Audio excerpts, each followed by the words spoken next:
우리는 어제에 이어서 시편 73편의 말씀을 함께 묵상하기를 원합니다.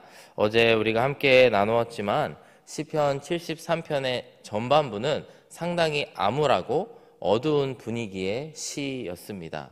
왜 그런가 했을 때에 이 시를 쓴 아삽이라고 하는 자가 주변을 살펴보았는데 너무나 악하게 지내는 그런 악인들을 보았는데 그들이 너무 형통한 것처럼 보이는 겁니다. 그리고 막상 의인들이 살아가는 모습을 보았을 때에 정말 더 형통해야 될 것 같은데 그렇지 않은 모습들, 그 현실들을 바라보게 되면서 도대체 나의 하나님은 어디에 계신가라고 하는 질문을 하였던 말씀이 전반부의 말씀입니다. 우리가 살다 보면 그런 일들이 있죠. 저 사람은 법을 어기고 또 상식에서도 어긋나고 잘못된 행동을 하는데 너무 이 세상에서 잘 사는 것 같은 겁니다.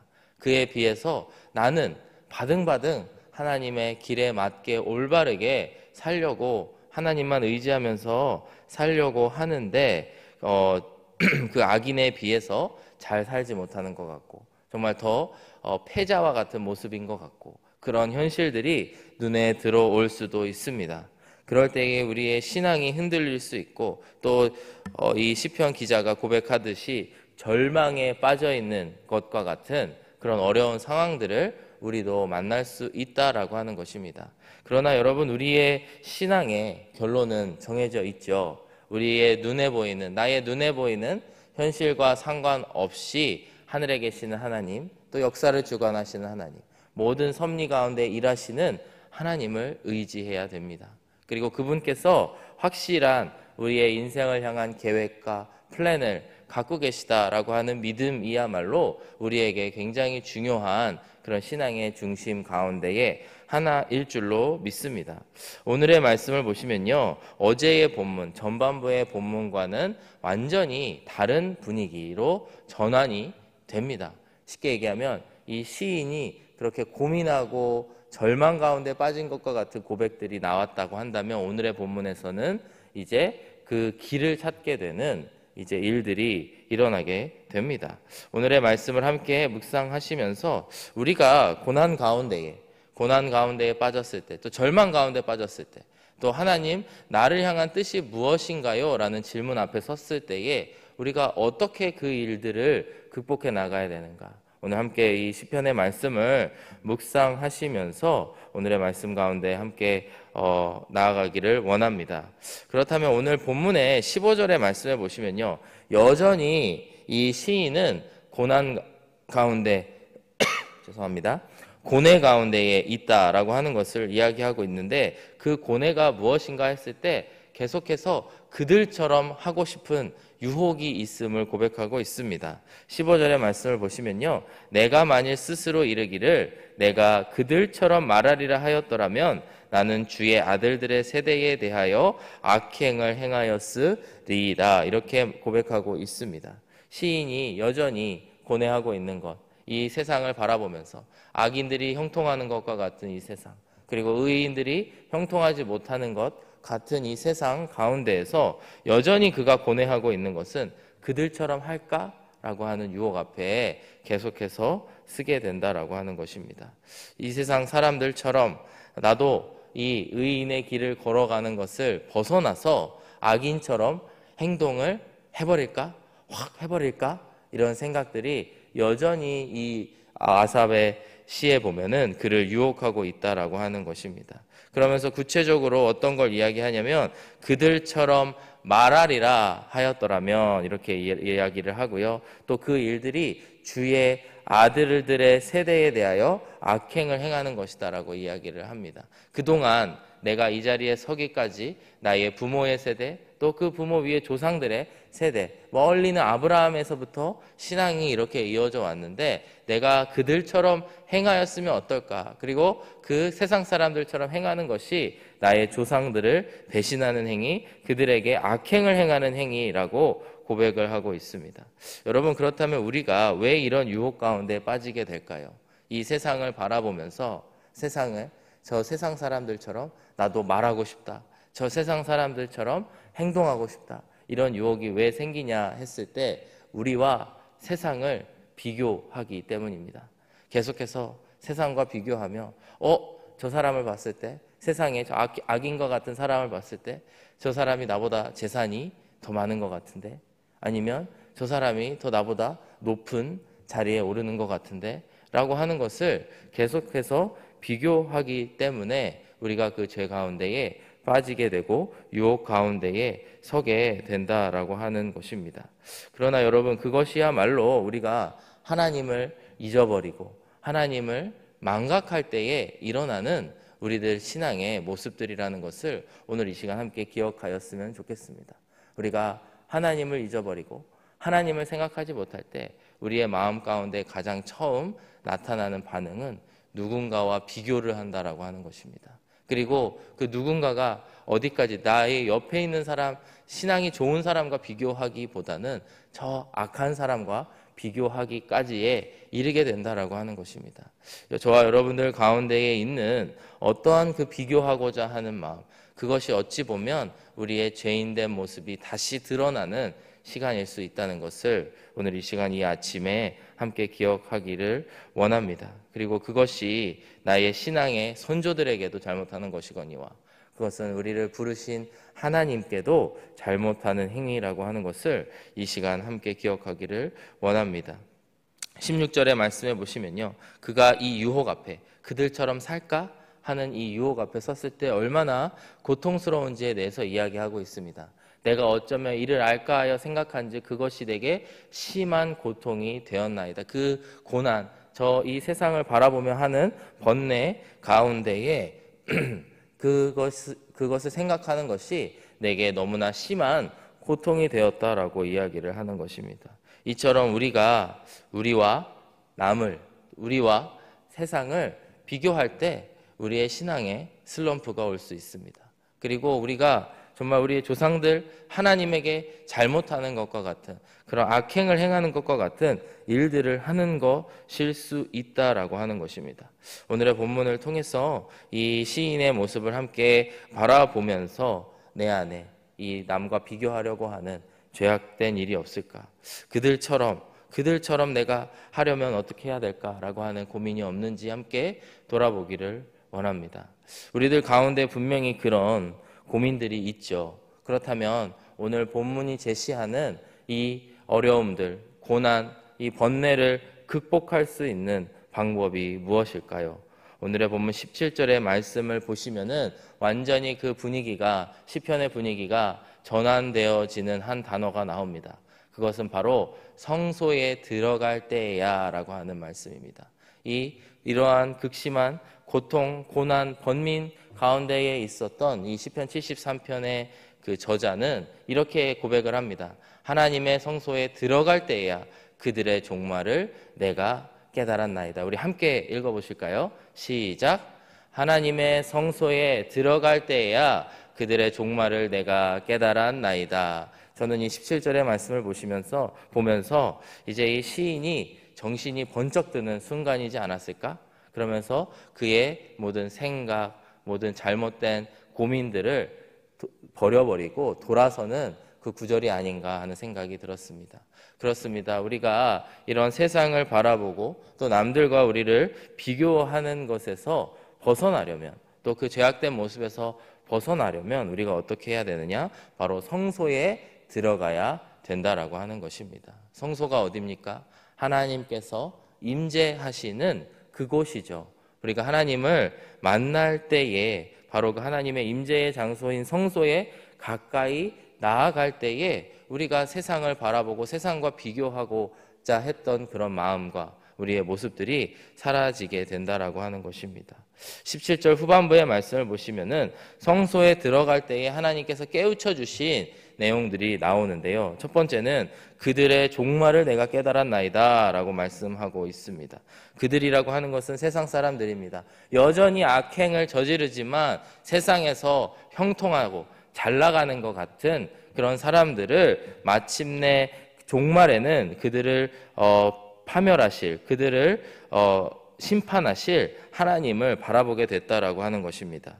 18절의 말씀을 보시면은 주께서 참으로 그들을 미끄러운 곳에 두시며 파멸에 던지시니 이렇게 말씀하고 있습니다. 마치 형통하고 평안해 보이는 그런 악인들의 삶일지라도 마침내 마지막에는 심판자이신 하나님을 만날 수밖에 없다라고 하는 것이죠.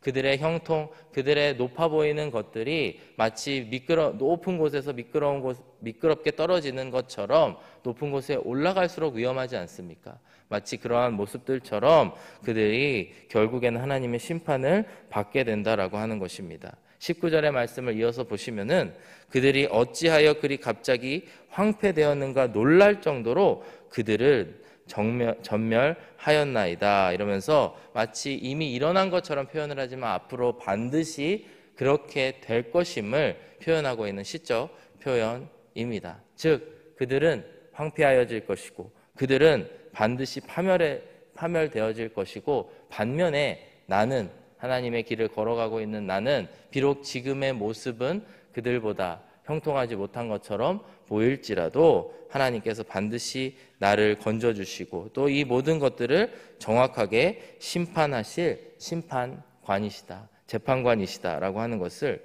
이야기하고 있습니다. 우리 가운데에 하나님이 심판하시고 하나님이 모든 것을 재단하신다라고 하는 이 믿음이 있는 것이 너무나 중요합니다. 왜냐하면 이 세상을 살아가면서 우리는 억울한 일들을 경험할 수 있고요. 내가 의도하지 않았던 것, 또 내가 하지 않은 것에 대한 잘못된 또 그런 공격을 당할 수도 있기 때문입니다. 그러나 그 가운데에 우리를 정확하게 우리의 중심을 판단하여 주실 분이 바로 하나님이시다라고 하는 고백이 우리를 반석 위에서 흔들지 않는다라고 하는 것이죠. 디모데후서 4장 8절의 말씀을 보시면은 이렇게 바울은 이야기합니다. 이제 후로는 나를 위하여 의의 면류관이 예비되었으므로 주 곧 의로우신 재판장이 그날에 내게 주실 것이며 내게만 아니라 주의 나타나심을 사모하는 모든 자에게 도니라. 즉 여기서 이야기하고 있는 것은 주님이 의로우신 재판관이 된다라고 하는 것이 중요하고요. 그러면서 동시에 그 의로우신 재판관께서 저와 여러분들과 같은 의인들에게 마지막 그 우리가 가는 이 길 끝에서 의의 면류관을 예비하시고 그것을 우리에게 주신다라고 하는 믿음이 우리 가운데에 있어야 된다라고 하는 것입니다. 오늘의 본문 24절의 말씀을 보시면요, 주의 교훈으로 나를 인도하시고 후에는 영광으로 나를 영접하시리니 이렇게 고백하고 있습니다. 하나님께서는 우리에게 영광의 그곳에 초대하여 주셨고 우리에게 영광의 면류관을 씌워 주실 분이라고 하는 것입니다. 비록 우리가 가는 지금의 이 길이 고난스럽고 또 번민이 되고 고민이 되는 길일지라도 이 길 가운데에 이 길의 끝에는 반드시 의로운 재판관인 하나님께서 그 자리에 함께 하신다라고 하는 것입니다. 의인들은 영광의 면류관을 받을 것이고 악인들은 파멸하게 될 것임을 오늘 이 시편의 시인은 고백하고 있다라고 하는 것입니다. 우리가 잘 아는 시편 1편 1절의 말씀을 보시면은 복 있는 사람은 악인들의 꾀를 따르지 아니하며 죄인들의 길에 서지 아니하며 오만한 자들의 자리에 앉지 아니한다라고 고백하고 있습니다. 2절의 말씀을 이어서 보시면은 오직 여호와의 율법을 즐거워하여 그의 율법을 주야로 묵상하는도다. 그는 시냇가에 심은 나무가 철을 따라 열매를 맺으며 그 잎사귀가 마르지 아니함 같으니 그가 하는 모든 일이 다 형통하리로다. 우리의 눈에 보이는 것과 상관없이 의인들은 악인의 길을 따르지 아니하고 그 길은 반드시 하나님 보시기에, 그 재판장이 보시기에 형통한다라고 하는 것입니다. 이어지는 4절에서 반면에 악인들은 그렇지 아니하며 오직 바람에 나는 겨와 같도다. 그러므로 악인들은 심판을 견디지 못하며 죄인들이 의인들의 모임에 들지 못하리로다.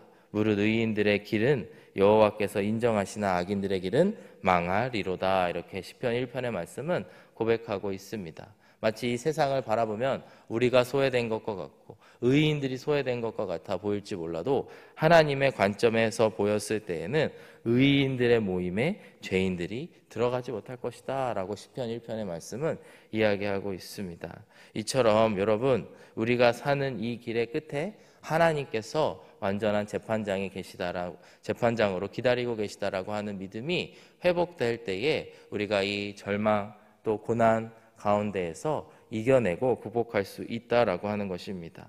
오늘의 시편의 시인은 바로 성소에 들어갈 때에 그것을 깨닫게 된 것이죠. 성소에 들어갈 때에 하나님께 더 가까이 감으로 인해서 하나님이 재판장 되심을 다시 한번 깨닫고 그곳 가운데에 하나님을 의지하는 믿음이 회복되었다라고 하는 것입니다.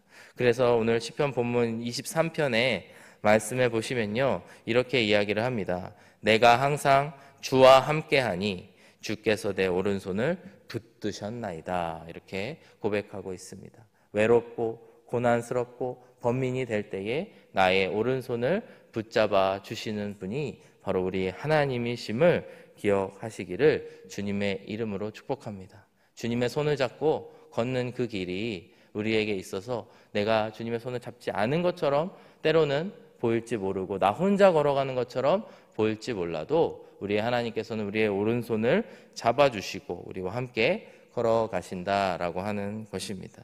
히브리서 10장 19절과 20절의 말씀을 보시면요, 우리가 예수님의 피를 힘입어 성소에 들어갈 담력을 얻었다라고 말씀해 주십니다. 즉 예수님께서 우리에게 해주신 것은 그가 피를 흘리심으로 말미암아 우리가 성소에 들어가 하나님을 만날 수 있는 특권을 우리에게 주셨다라고 하는 것입니다. 근데 이어지는 20절의 말씀을 보시면요, 이렇게 말씀합니다. 그 길, 즉 성소로 들어가는 그 길은 우리를 위하여 휘장 가운데로 열어놓으신 새로운 살 길이요, 휘장은 곧 그의 육체니라. 즉 예수님께서 찢으신 그 휘장, 그 길로 나아가 성소에 계신 하나님께로 나아가는 그 길이야말로 우리에게 주어진 새로운 살 길이라고 하는 것입니다.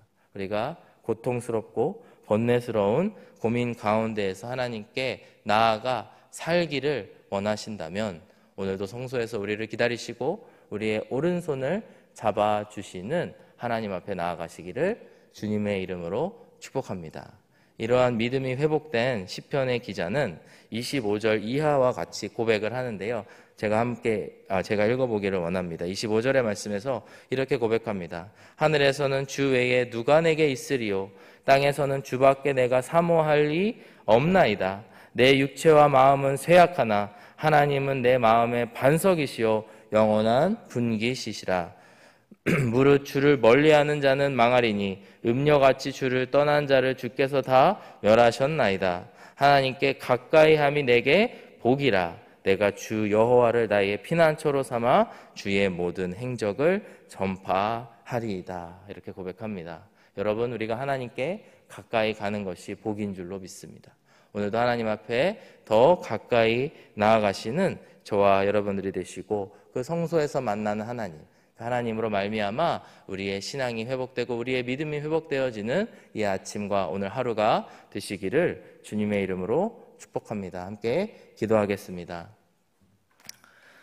사랑하는 아버지 하나님, 감사합니다. 오늘도 주님의 손이 보이지 않고 오늘도 나 혼자 걸어가는 것과 같은 우리의 얕은 시야를 주님 용서하여 주시옵시고, 주님 오늘도 나의 오른손을 붙잡아 주시고 성소에서 우리를 기다리시는 하나님을 바라보기를 원합니다.